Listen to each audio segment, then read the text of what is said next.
Although the European witch craze didn't really get going until the end of the Middle Ages, the early myths surrounding sorcery and witchery sprang up in the 14th century. As medieval society changed and its moral boundaries shifted, the late Middle Ages became the perfect breeding ground for believing in the widespread use of witchcraft. Let's face it, in the Middle Ages the main concern in Europe was religion. To medieval scholars, beliefs and practices that were outside Christian doctrine were a challenge to the authority of the church, a challenge to social norms, and therefore a threat to the majesty of God himself.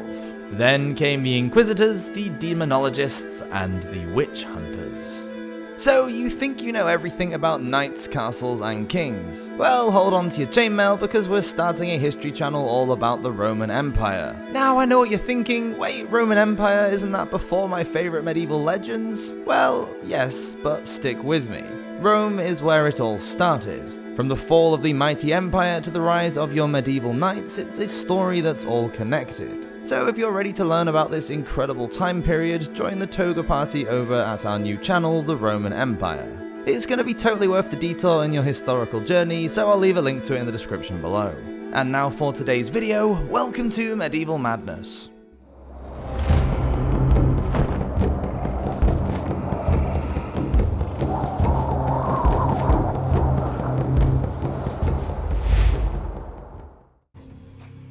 The Firestarter, Twisted Firestarter.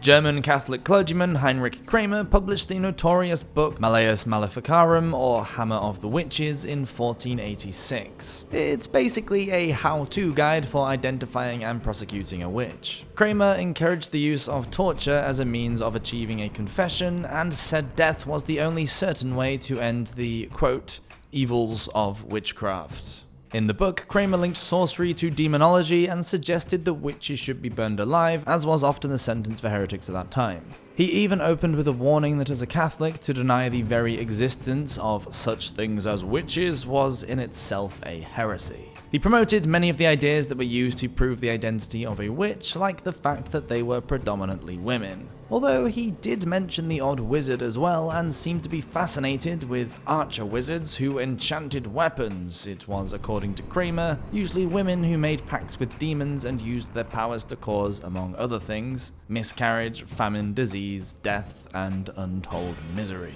The Malleus Maleficarum took beliefs and prejudices about religion and magic thrown around by theorists during the previous 2 centuries and twisted them. These theories, along with disasters such as famine, war, the Black Death, and the rapid social upheaval that followed it, all came together to create a poisonous brew. Not forgetting that, as the historian Malcolm Gaskill has said, Kramer was likely to be a superstitious psychopath as well. You gotta have faith. In the earlier Middle Ages, witchcraft was not a state crime. There were early laws against witchcraft, like those issued under Clovis, the first king of the Franks in the 6th century. But they were punished with fines or excommunication and penance unless the casting of a deadly curse could be proven. But by the 14th century, witchcraft was seen as superstition and a form of heresy that could be punished by the church. In 1307, the heresy trials of the Order of the Knights Templar began. King Philip IV of France, the instigator of their downfall, fabricated accusations of devil worship, sorcery, and diabolical sex acts to destroy the powerful and wealthy order, to whom it's likely he owed a large amount of money. The leaders were burned at the stake, and the order was broken up. This is an important time in the story of European witchcraft, as it marks the turning point for linking sorcery to heresy, a connection that facilitated the oppression of anyone associated with magic. Christianity had to be protected against all other religions, including those that wanted to worship God in any other way than that sanctioned by the Catholic Church. The 12th and 13th century episcopal inquisitions were established to protect Christianity against heresy, particularly the theology of the Cathars of southern France and the Waldensians of northern Italy. In the early 14th century, a chief inquisitor, or heretical depravity, specially was appointed to oversee the Kingdom of France. Heresy wasn't just about religious disagreements, it also caused social upset. In 1076, when the Bishop of Cambria denounced a Cathar as a heretic in the town, the people seized him and burned him alive. A similar thing happened in Strasbourg in 1114, and in Liège in 1145, the clergy had to rescue victims from a mob. It's easy to see the similarities in the way those accused of witchcraft were later treated, and how the emergence of the medieval witch as a perceived threat to society is closely intertwined with heresy. You're the first. One of the earliest trials for witchcraft in Europe, perhaps motivated by the results achieved in the Templar trials, took place in Ireland in 1324. Alice Keitler from Kilkenny was the accused. She had 3 husbands who all died, leaving her a very wealthy widow at a time when single women were viewed with suspicion because they were seen to pose a threat to societal order. The Bishop of Ossory, Richard Ledred, investigated the case after Alice's 4th husband accused her of trying to poison him, and her stepchildren said she had used sorcery to bewitch her husbands so she could kill them and inherit their money. The charge of poisoner was often tied to being a witch because of the connection between herbalism and witchcraft. Charges included, quote, denying Christ and the church, cutting up living animals as offerings to a demon, making a brew with nails cut from dead bodies and hairs from the buttocks of boys who died before being baptized, and laying with an incubus. Alice fled to England and escaped punishment, but her maid Petronilla of Meath was tortured, flogged, and burned at the stake after she confessed the heretical crimes. Alice Keitler was the first recorded person condemned of witchcraft in Ireland. Damned if you do. Women have been providing healthcare from time immemorial, nursing their loved one through illness and assisting in pregnancy and childbirth. Some customs accepted for centuries, such as providing herbal medicines, healing, and all forms of fortune-telling and the supplying of charms, were now deemed demonic heresy. Physicians and apothecaries were almost always male, and they disparaged female practitioners. English surgeon John Adrien, who died in the late 14th century, said the medicine of ladies made patients worse. Healers and midwives found themselves in a precarious position. If a baby or mother died during childbirth, which happened regularly, then was not the nurse to blame? If she could help, then was it not also true that she could do deliberate harm? In The Pilgrimage of the Life of Man, written by the monk and poet John Lydgate of Bury, a pilgrim meets an old hag who is the very embodiment of sorcery. Selling charms, lotions, fortunes, and herbs for wicked ends, it is easy to see where the stereotypical ugly old cunning woman who crossed over from healer to witch came from.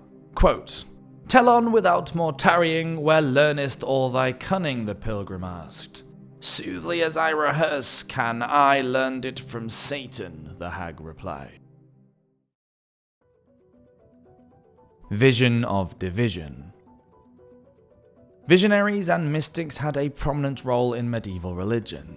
It was thought that they could see into the realms of angels and communicate with saints or even gods to receive secret messages. Those whose lives and visions lined up with the teachings of the church were celebrated, like the Venerable Bede, Hildegard of Bingen, and Saint Gregory. However, those whose visions interfered with church beliefs could face heresy charges. But female mystics especially were often looked upon with distrust. The Malleus Maleficarum explained how, quote, women were more naturally impressionable and more ready to receive the influence of a disembodied spirit. When they use this quality well, they are very good, but when they use it ill, they are very evil. Those accused of receiving visions from the devil could end up excommunicated or burned to death, like Joan of Arc. At her trial, she was accused of consorting with fairies who lived in a tree near her village, and inquisitors decided that her visions had been sent from Satan and his minions, rather than the saints. Found guilty in 1431, she was burned at the stake. Being at war with the English at the time meant that they were particularly keen to push a witchcraft narrative, referring to her as the Witch of France. Witch Queen. Political machinations triggered other prominent accusations of witchcraft during the Middle Ages. In the mid-15th century, Eleanor Cobham, Duchess of Cobham, found herself caught up in one of the biggest witchcraft scandals. Eleanor was the daughter of a knight who rose from nowhere to become first the mistress of and later the wife of Humphrey, Duke of Gloucester. Humphrey wasn't just the uncle of King Henry VI, he was also his heir, which meant that Humphrey and Eleanor would become King and Queen of England upon Henry's death. Eleanor fell foul to the intrigues of court when she was accused of asking a group of scholars to make horoscopes foretelling her future. She was also charged with employing Marjorie Jourdemain, the Witch of Next Westminster, to perform witchcraft for her. Eleanor denied plotting against the king at her trial, but did admit to buying fertility medicines from Marjorie because she was trying to conceive a child with Humphrey. Both women were found guilty of heresy. Marjorie was burned at the stake, and Eleanor was made to divorce her husband and walk barefoot through the streets of London as penance. She was then given a sentence of perpetual imprisonment. Roger Bolingbroke was one of the 3 astronomers whom Eleanor consulted. He confessed that his actions of communicating with the dead to foretell the future had gone against the teachings of the church. To even speak about the death of a king was high treason, so Bolingbroke was charged with necromancy, hanged, drawn, and quartered. Eleanor wasn't the only royal woman to be connected with an accusation of 15th century witchcraft. Joan of Navarre was the Queen of Henry IV of England. She was a wealthy widow when she married the king. When he died in 1413, his son Henry V came to the throne. It wasn't long before Joan was accused of plotting the death and destruction of the king through sorcery and witchcraft, quote, "in the most evil and terrible manner imaginable." This was highly convenient for her stepson, as it meant he could confiscate her lands, property, and wealth. After all, money was tight for Henry, and there was a war on. The accusations levelled at Alice, Eleanor, and Elizabeth were more about the fear of powerful and wealthy women who were influential, rather than the fear of witchery. Tips for accusation avoidance. The people often targeted in the witch hunts were those on the edges of society, the feeble-minded or women such as widows without a man in the home. From early in the 14th century until the mid-17th, Europeans executed somewhere between 200,000 to 500,000 witches.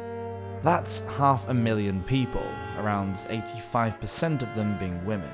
In some areas, especially those where the Catholic Church had less power, that figure was higher. It's likely that the best way to survive during the witch craze was to never challenge the authority of the church. Don't fall out with your neighbours or make other women jealous, because women make just as many accusations as men. Don't become a healer or a midwife. Don't other yourself and live on the fringes of society. Don't live alone. Don't get old. Oh, and definitely don't be a woman. Thank you so much for watching this episode of Medieval Madness. Please do consider subscribing if you enjoyed it, as we do release a new video every Friday. So until next time, hope you all have an amazing week. Cheers!